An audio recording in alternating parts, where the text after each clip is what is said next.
What's up, everybody? I'm Morgan Crosby. Welcome to Cars and Crosby and episode 3 of our Michelin 3-part series on road tripping. In episode 1, we talked about how to prepare your Corvette for the road. In episode 2, we talked about some tricks of the trade and also what it's like to be on the road with your Corvette. And now what we're going to do in episode 3 is talk about service and maintenance and also getting into cold weather driving with your Corvette. I have 12,000 kilometers on my Corvette. It is now due for its service, where we're going to be doing a dual clutch transmission filter change, an oil change, and then also swapping out the tires to a cold weather spec or an all-season tire that's straight from the factory. If you do have a Corvette that's a non-Z51, you already know what this tire is all about as it comes straight from the factory. This is our Michelin Pilot all-season 4 tire. It is an amazing tire. I was able to talk to Lee Willer, Steve Calder, and Jeff Anderson, who are our chief engineers with the Michelin tire program. Lee Willer in particular was the one that designed this specific tire for the Corvette, and it does have some variations over the standard Michelin Pilot all seasons 4 tires. So this is an amazing episode, especially if you guys are in a northern state and you're looking at enjoying your Corvette. One of the beautiful things that we have with our Corvettes that's readily available from the factory is that ability to go from a ultra high performance summer condition to fall or even winter conditions now on the C8. So this is something that I've been very excited to be able to start shooting as the weather is starting to get a lot colder now. Stay tuned, we've got an amazing episode on our hands today. All right, so let's get right into it and start talking about the transmission service. This is something that you need to do at 7,500 miles and not again until 22,000 miles. I've got Phil, who is someone you've seen in the previous episodes that's been working on my Corvette. He's one of our 2 master technicians here. It's a little loud in the shop. They're working right now. I don't want to have to talk to you guys while I'm wearing a mask, so I thought the best thing to do would be to talk a little bit about this before we went in the back and saw what Phil was up to. Phil was able to print off for me the GM guidelines on what they need to do for this process. You'll notice here that they need to take the rear cradle and skid plate off of the Corvette. One thing that Phil wanted me to remind everybody about if they're going to be doing this is that the E16 bolt that you would need to take this off, if it has a bezeled edge, will not work. You need this type of E16, which will allow you to be able to take off these bolts a lot better. The next thing that you'll have is a transmission filter cap, which will have an 8mm on there. And when you take this transmission filter cap out, there will be the transmission fluid that'll come out, but thankfully, you only need to replace or top up the transmission filter fluid for what was in that filter chamber. You do not need to do an entire transmission filter flush.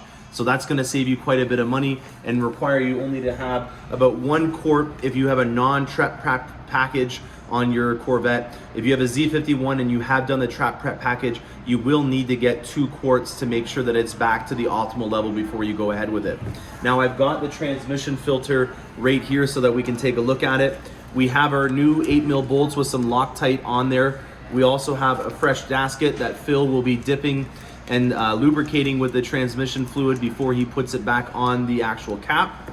And then here is the actual transmission filter. I know that this bag is colored, but if you can see, this filter is actually white, and that's important to note because when Phil takes out my transmission filter, we're going to be inspecting it and making sure that it's the prime color. You want your filter to be a grayish color when you take it out, and that's because of clutch wear that's happened in the 12,000 kilometers that I've been driving my Corvette. If we notice anything metallic in there or some shiny things, that's going to be a sign that some very bad things have happened to my Corvette. Hopefully we don't have anything to report there, but we'll see once we get into the back and start working on my Corvette. While we're doing this transmission filter swap, we're also going to be doing an oil change. It's always a great idea to make sure that you're putting oil in when it's required. When your change oil filter light comes on, you have about 1,000 kilometers or 750 miles to make sure that you get it done properly, and that goes again as well for your transmission fluid. So we're gonna do only that for the maintenance on the vehicle. We don't need to do a tire rotation which is normally required because I am gonna be changing the tires to the all-season specs. If you were to keep the tires on it, you wanna rotate them from side to side like I showed you guys in episode 1. All right, now let's get to some fun stuff. One of the things that I've been very excited to go over with you guys is driving in a fall or winter condition. And one of the things that you need to make sure that you keep in the back of your mind is you will need to change your tires in order to do this. I'm not just trying to say that because I'm trying to get you guys to look at getting more sets of tires for your vehicles. There's some actual facts behind this that I learned from the Michelin engineers that I'm very excited to pass along to you guys. One of the most important things that I want to pass along is if you do have a Z51 with the Pilot Sport 4S tires, when you do have a lower temperature, let's say around 7 degrees Celsius or 44 degrees Fahrenheit, that's when the tire compounds will actually wear out a lot more aggressively over a all-season tire. So just to reiterate what that means, if you have a summer-only ultra high-performance tire and it's in a low-temperature condition, Michelin says that the tire will actually increase in wear by about 30% if you are still driving it in these winter and fall conditions. That in itself is a major reason why I would want to make sure that I change my tires, as you'd be wearing them out in a very aggressive manner. And further than that, you now have the ability to have a tire that has a lot more performance capabilities in snow and wet conditions. So that in itself is a major improvement. So without further ado, let me introduce you to the Michelin Pilot All Season 4. This replaced the 3 Plus. It's a brand new tire, and Lee Willard was able to start with a new program with General Motors. General Motors, for the first time ever, has a tire that comes from the factory that has all-season capabilities. They've been wanting this for over a decade, and finally now you have the ability to have a vehicle that has a summer driving conditions that are very, very high performance still, and also have the ability to drive in snowy and wet conditions. Now, there was some specific requirements that General Motors wanted to make sure were on this tire in order to make it a standard OEM option. And one of the things that they had to try to do was have the tire in dry conditions do 1 lateral G in corners. That is an absolutely remarkable statistic to note. To think that you can pull 1 G on a tire that can also go into snowy conditions, in my opinion, is a very commendable task to do. So one of the things that they did with this tire that was different from the 3 Plus was they made the actual tread components have a softer compound, and then underneath it with the base compound they made it a stiffer component. Believe it or not, the tread pattern only has to do with about 50% of the capability for a vehicle driving in the winter, and the actual compounds that are inside of the tire account for another 50% of that actual performance. So to think that it's not just about the tread, but the actual compounds that are in that, and that they've increased the performance out of it, is pretty cool. They say that the stopping capabilities in wet conditions are a major improvement over the old Michelin tire. And if you guys have been on websites like Tire Rack, you'll already know that the Michelin tires have the best types of reviews that you can get. And one of the main reasons why that is because when they were testing this tire, Steve Calder mentioned to me that with 30,000 miles of use on it, they still had a very even amount of wear throughout the tire.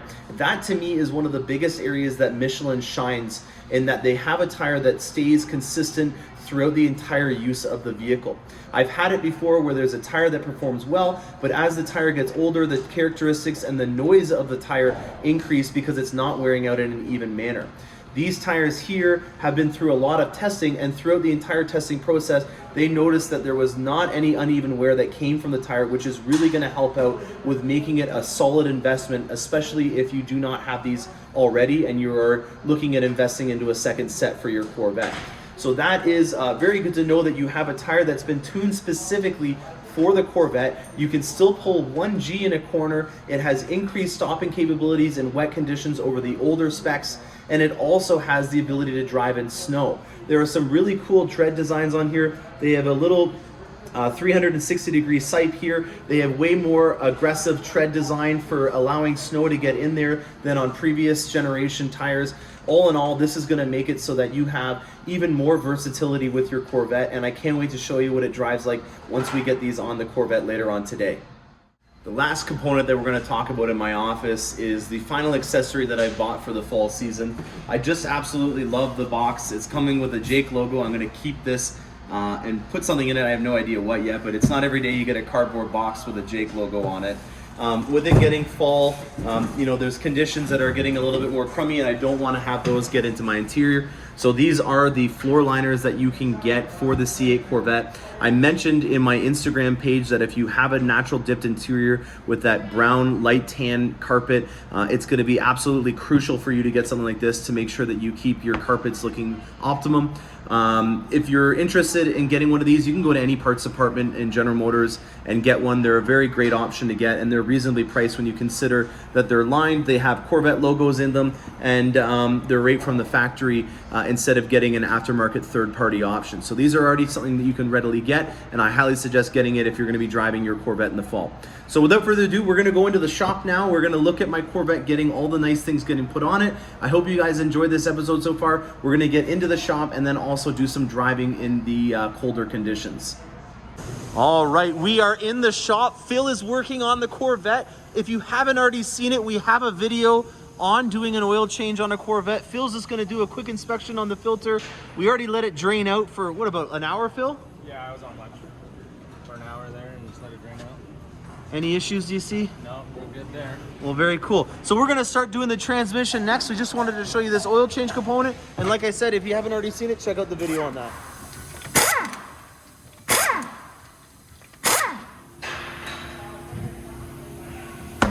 All right, our first look at the tires after 12K.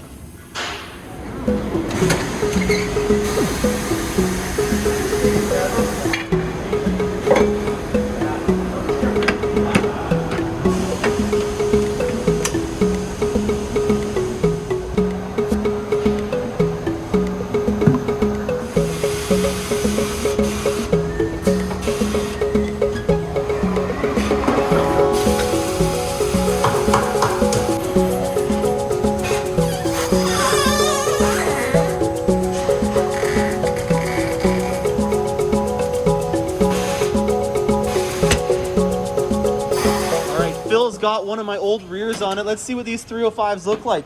Phil was just mentioning to me that it's a little bit easier to take off the rears, which are a 20-inch over the fronts. I would think that that would have to do with it being a smaller circle and being more rigid. So if you can see here, guys, there is obviously some use or evidence of track use on here.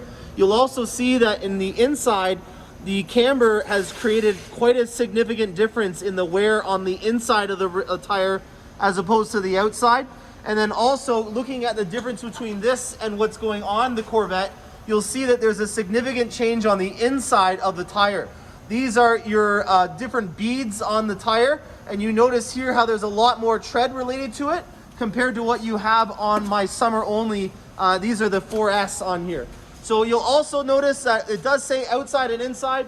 Phil is lubing up the rims right now to be getting put on the rim here. I'm sure that there's some funny puns that you can find for that, but that's the easiest way to mention what we're doing, because we want to make sure that when we put it on this rim here, that we're not damaging it. This Hunter machine is quite a piece of machinery. It has a lot of things on it to help Phil do this job a lot more accurately, making sure that your rims are not going to get damaged. And it's a lot more ergonomic as well. There's even a device at the bottom here to be able to have it tilt back down once he's done with it. Phil's going to be putting these tires on and getting them up to spec. There's also a air inflator here on this. So once he's done with that, we're going to go check out the Vette and the undersides and the inner workings of the Corvette.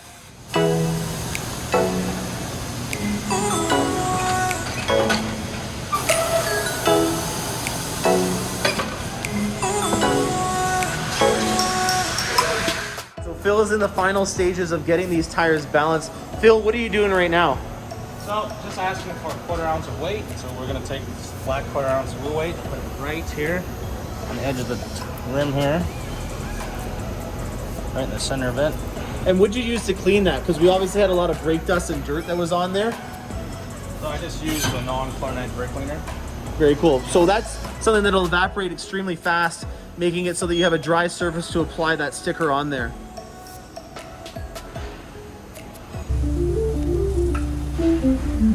And perfect balance.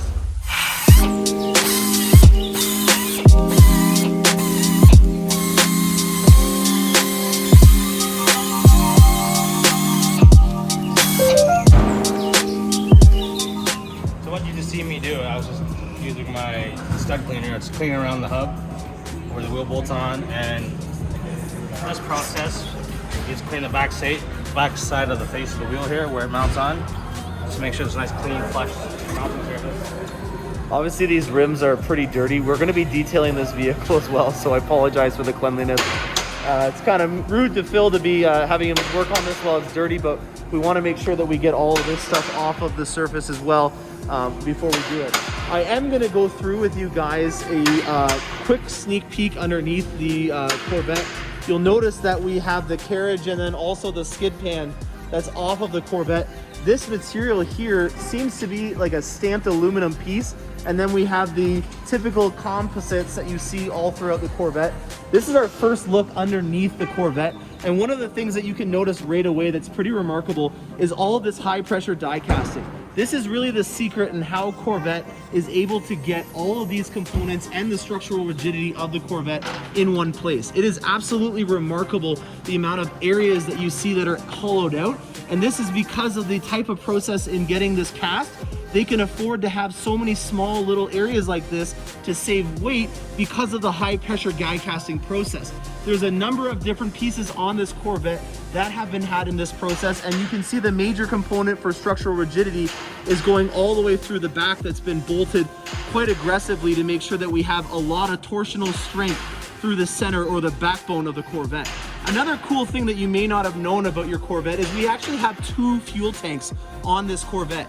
You'll notice in here that there is a line going from one side to the other. There's even some warning labels that you see here, and then also going to your fuel pump, you have another one right over here.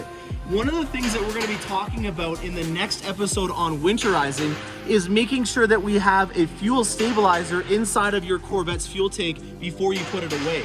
One of the important things that you want to make sure that you do to your Corvette is you have this Corvette run for a little bit before you store it away, just so that you can make sure that that stabilizer compound has made it over to the other side of the Corvette.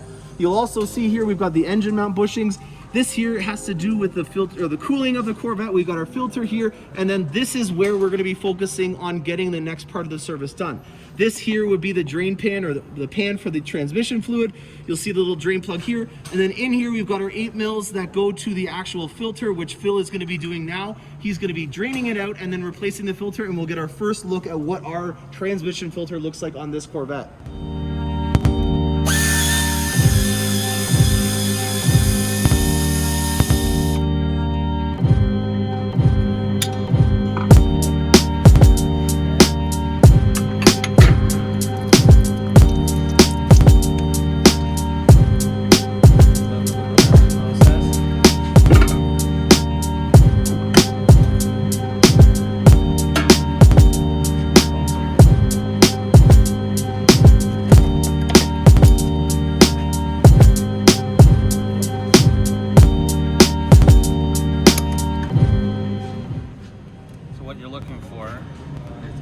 Material right here. So that right there in the mesh is all gray, which is normal. That's just clutch material. We're looking for any metal debris or silver metallic, and then in the bottom of the cap, it's just clean fluids. That's what you want to see. Okay, so just get the old seal out.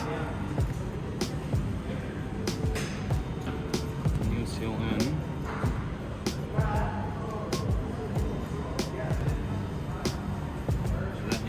Place, your filter. So what I do is I take a little bit of the transmission fluid, pour some in the cap,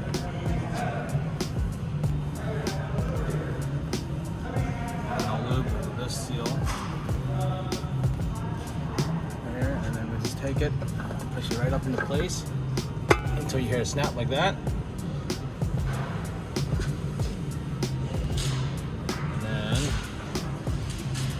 Clean transmission fluid on this seal too, and you put it right up into place.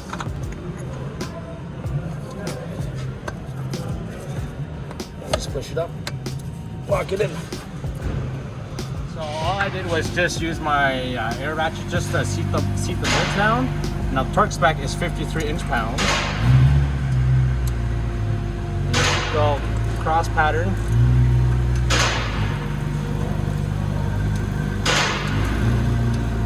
And then just go around the circle, check them all again, and that's it. Okay, so Phil is just finishing up with the final fastenings on the Corvette, but we have our one last look at the undersides of the Corvette, and there will be future content coming out on this. We will want to make sure that we can go through all the amazing things that we've discovered underneath this C8. One of the things that I want to point out is the amount of heat shielding that we see on this Corvette. And then there's also the cleanliness of inside of here, which I think has a lot to do with the fact that they've covered up the underside of the C8. It's a significant difference from what we had on the other models where it was all exposed. Now this has about 8 months of use on it, and as you can see, there's a lot of really cool components that we're going to talk about in future episodes. Just in the final stages of putting the last composite piece on there. As you can see, it's a perfectly covered area, making sure that not only do we have a clean working area inside of the Corvette, but we're also helping it aerodynamically, which is really great to know. I will be talking to ACS Composite in a future video, as I'm still very excited to see what they have to come out with in order to have some more protection on the rocker panels, and then to replace this front splitter that I got from the factory. There are a lot of things that I'm going to be doing over the next few months that are going to be research on my vehicle in particular. I want to make sure that I can help you guys out as many ways as I can, and why not try it out on my Corvette to make sure that everything's good that I suggest in the first time. So I hope you guys enjoyed this component of it. Phil is gonna do one quick road test to make sure that everything's okay with it, and then we'll talk about what it's like to drive one of these Corvettes in these colder conditions with these types of tires that are on there. Phil, thanks a lot for everything, man. I appreciate everything you've done. Have a good day. All right, guys, it's cold out, it's wet, it's raining right now. We are in the perfect conditions to drive your Corvette in a bad situation. It's 6 degrees Celsius right now. We're going to be filming on Snake Hill, which is a little windy road that will help us out in showing what this Corvette is like in situations where you need some handling and grip. We also have a road right here where there is a bunch of water that is on the actual road. That will be a perfect situation for me to put it into weather mode and show you what this vehicle is capable of doing in handling a lot of water that's on the road. Now, another thing that I just want to quickly note before we go into it, this is a Z51. It has the non-Z51 tires on it. And even further than that, these tires are brand new. Whenever you have a tire that goes on your Corvette brand new, you want to make sure that you take extra caution when you're driving it, as these tires are very, very ungrippy right now. There's a layer that's on the outside of it that just is not favorable for grip in any way, and you want to get about 500 miles 800 kilometers on those tires before you get the full optimal performance out of it. So I'm going to get inside of my Corvette because it is absolutely pouring out right now, and let's go in and drive this thing in the rain. All right, guys, one last little tidbit that we're going to go over, and that is hydroplaning on your Corvette. This is something that is inevitable to happen, and it won't be something that you are anticipating. So always make sure that you're aware for any kind of situations that happen. As the Chevy slogan says, find new roads. Well, some of those roads may not be too favorable. So this is the little pond that we have here. I'm going to go through on the right side first, and there's nothing really to report in any way. I'm now going to just go and safely do a U-turn. There's no one behind me, and it doesn't look like anyone's coming over this hill, so we're just going to try to do a little U-turn here. That mag ride helps out with the tighter turning radius. We're going to get up to speed here, and we're going to apply no throttle input, and we're going to keep our hands firmly on the steering wheel, and that is how you go through a pond in your Corvette.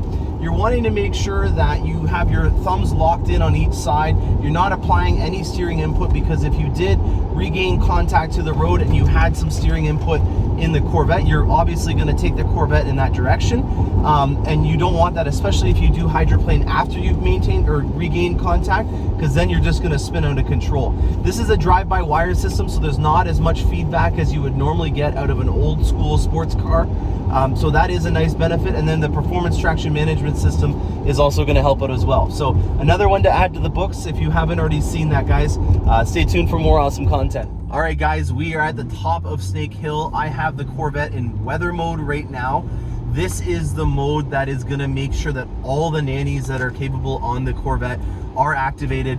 The general rule of thumb, if you haven't been following along, is the more to the left, the more you have these systems activated to help you out. The more you go to the right, the more you're on your own. And then there's obviously, with it having performance traction management, a couple of things on here as well. So we've got some standing water that is on the surface of the road. We have cold weather conditions. It is raining right now, and we are going to be going through a decline with a bunch of tight corners, and then we're going to obviously go back up the hill and show you that as well. So there's a couple of areas in particular that really do give you a very good example of what a bad situation could be with your Corvette. And this tire on here right now, keep in mind guys, is brand new, so it doesn't even have its full potential yet. And that is something to make sure that we note. If you do see my traction control activate, see right here where we're declining, we're also turning the Corvette. This is exactly where physics is gonna go in the wrong way for your Corvette, where you have these little streams that are going across the road here. You're going down a hill, so the weight of the vehicle is not in a settled manner. And then even further than that, you're applying turn to the vehicle, which is gonna mean that the Corvette, the weight of the Corvette is gonna wanna go in a different place than where the actual road is. So this is easily 3 strikes, and right here we have a full river that's going across because there's a drainage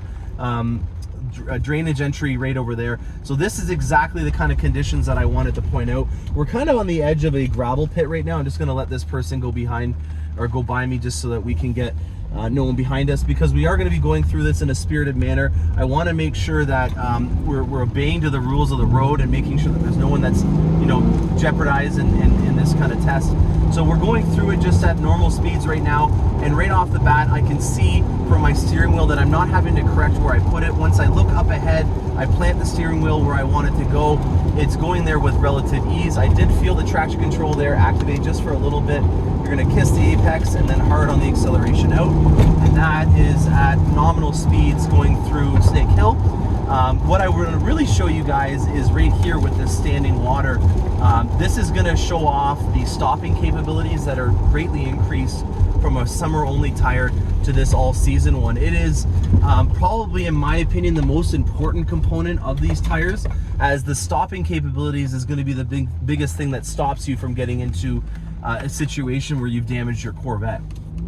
So in this kind of situation here, we have standing water, it's cold temperature out, and I'm gonna go as hard as I can on the brakes to show off.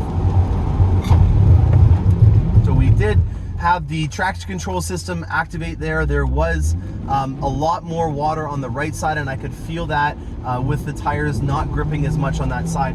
But overall, you know, the ability for this thing to be able to stop on a hill with a water-soaked road is absolutely incredible. It really is showing off what these tires are made of before they're even really broken in. So I'm very impressed so far with the stopping capabilities of the Corvette in a rainy condition with no one behind me.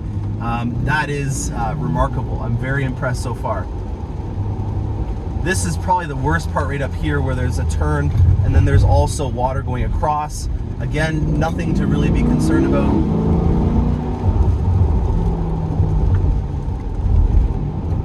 No, nothing. And then the last Big Daddy down here. Let's see how she does. Perfect. Look at that. That is awesome. I love to see that kind of stuff. You know, the biggest reason why I think that this is probably the most important investment that you can make in your Corvette, especially if you're in a northern state or you're in Canada like us, is that you're going to prolong the life of your tires. So don't even think about this from a safety perspective if that's something that you're wanting to be a daredevil on. Think of it for the fact that you're going to increase the wear on your summer only tires by 30 to 35%, and that's going to be, from a financial perspective, a big hit in your wallet compared to if you had just spent the money on getting 2 sets of tires, and you're going to get way more use out of your summer only tires because they're not being aggressively worn. The fact that you wouldn't want to have the best equipment for the road, in my opinion, should be the best reason. But if that wasn't, then there's a financial one for you. You know, this kind of situation with a summer only tire, especially if you think about when you be driving, this would be after you'd gone through the summer, so your tread wear would be even less than what would have been at the beginning of the summer, or heaven forbid that it's the second summer that you're on these tires. There's obviously going to be even less of a tread to help you out. This is without a doubt a perfect scenario in a fall weather condition where you could really jeopardize somebody that's with you or someone else that's on the road, heaven forbid. So one last time, let's just go through this in a spirited driving manner. We're going to watch the traction control, make sure that our windshield wipers are on. There, I went over the water. I could feel it hydroplane for just about a second.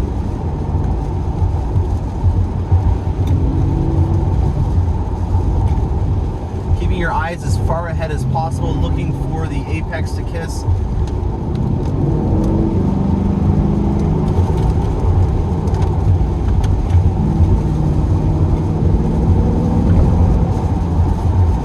Easy peasy. Love it. Well, I hope you guys enjoyed that. This is going to be our final episode of the road tripping series.